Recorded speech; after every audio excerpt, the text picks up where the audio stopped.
Mimpi nge-mall jadi sirna, DP hilang atau kembali. Guys, pernah kebayang nggak sih enaknya punya apartemen deket mall? Bisa nge-mall tiap hari, seru banget kan? Tapi gimana ya kalau tiba-tiba pembangunan apartemennya ngaret kayak kereta ekonomi zaman dulu? Mimpi indah langsung buyar. Yang lebih bikin nyesek lagi, DP atau uang muka kita terancam melayang. Duh, kok bisa gitu ya? Ternyata, masalah begini tuh sering banget terjadi di Indonesia. Banyak orang udah semangat nabung buat DP, proyeknya malah mangkrak. Kira-kira DP kita bisa balik nggak ya? Daripada penasaran, mending kita bahas tuntas di sini. Di sini kita bakal ngebahas tuntas tentang hukum di Indonesia, contoh kasus nyata, sampai tips biar DP kita aman sentosa. Tenang aja, bahasanya santai kok, kayak lagi ngobrol sama teman. So, stay tuned. Pak Hakim turun tangan, hukum di Indonesia bilang apa? Eits, sebelum kita ngegas developer, mending kita kenalan dulu sama hukum di Indonesia.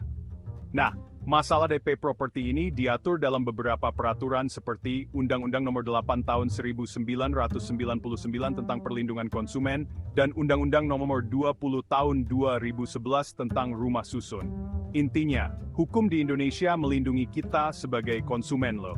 Jadi, kalau pembangunan proyek properti nggak sesuai perjanjian, kita punya hak buat minta ganti rugi, termasuk pengembalian DP.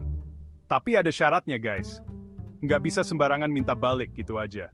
Misalnya, keterlambatan pembangunan harus melebihi batas waktu yang udah disepakati di awal. Terus, developer juga harus terbukti lalai atau nggak profesional dalam menjalankan proyeknya.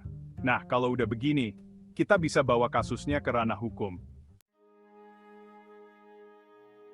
Kisah sedih Bang Thoyib dan apartemen mangkrak.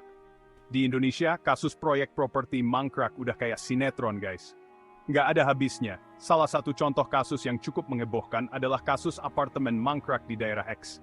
Bayangin aja ratusan orang udah bayar DP, proyeknya malah berhenti di tengah jalan. Ceritanya, developernya ngilang bak di telan bumi.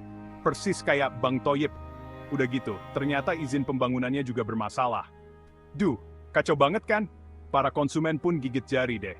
Uang udah melayang, apartemen impian gak kunjung jadi. Kasus ini pun bergulir ke ranah hukum. Setelah melalui proses yang panjang dan melelahkan, akhirnya pengadilan memenangkan para konsumen. Developer diwajibkan mengembalikan DP dan memberikan ganti rugi. Nah, dari sini kita bisa belajar, kalau hak-hak kita dilanggar, jangan takut buat bersuara. Tips anti-PAP developer, biar DP aman sentosa. Daripada kejadian buruk menimpa kita, mending kita mencegahnya kan? Nah, berikut ini ada beberapa tips anti-PAP, pemberi harapan palsu developer, biar DP kita aman sentosa. 1. Cek track record developer. Sebelum kepincut sama brosur yang cetar membahana, mending kita selidiki dulu reputasi developernya. Udah berpengalaman belum? Pernah tersandung kasus hukum nggak? 2. Baca perjanjian dengan seksama. Jangan malas baca perjanjian guys. Pastikan semua hak dan kewajiban kita tercantum dengan jelas. Kalau ada yang nggak jelas, langsung tanya aja ke developernya. 3. Simpan bukti pembayaran. Semua bukti pembayaran, mulai dari kwitansi sampai transfer bank, harus disimpan dengan rapi. Biar kalau terjadi apa-apa, kita punya bukti kuat. Ingat guys, membeli properti itu bukan kayak beli kacang goreng. Butuh pertimbangan matang dan ketelitian. Jangan sampai kita terjebak iming-iming manis developer yang PAP.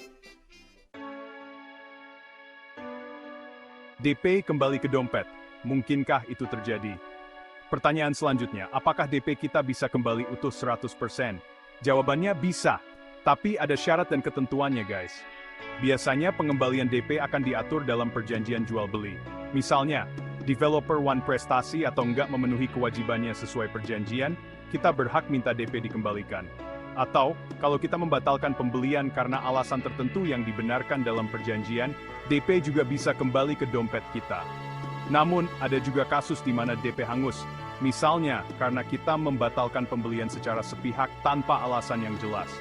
Makanya, penting banget buat membaca dan memahami perjanjian jual beli sebelum menandatanganinya. Kesimpulan, bye-bye Zonk, welcome hunian impian. Membeli properti memang gampang-gampang susah guys.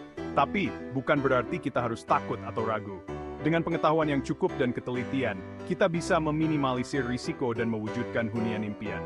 Ingat, Selalu cek reputasi developer, baca perjanjian dengan teliti, dan simpan semua bukti pembayaran.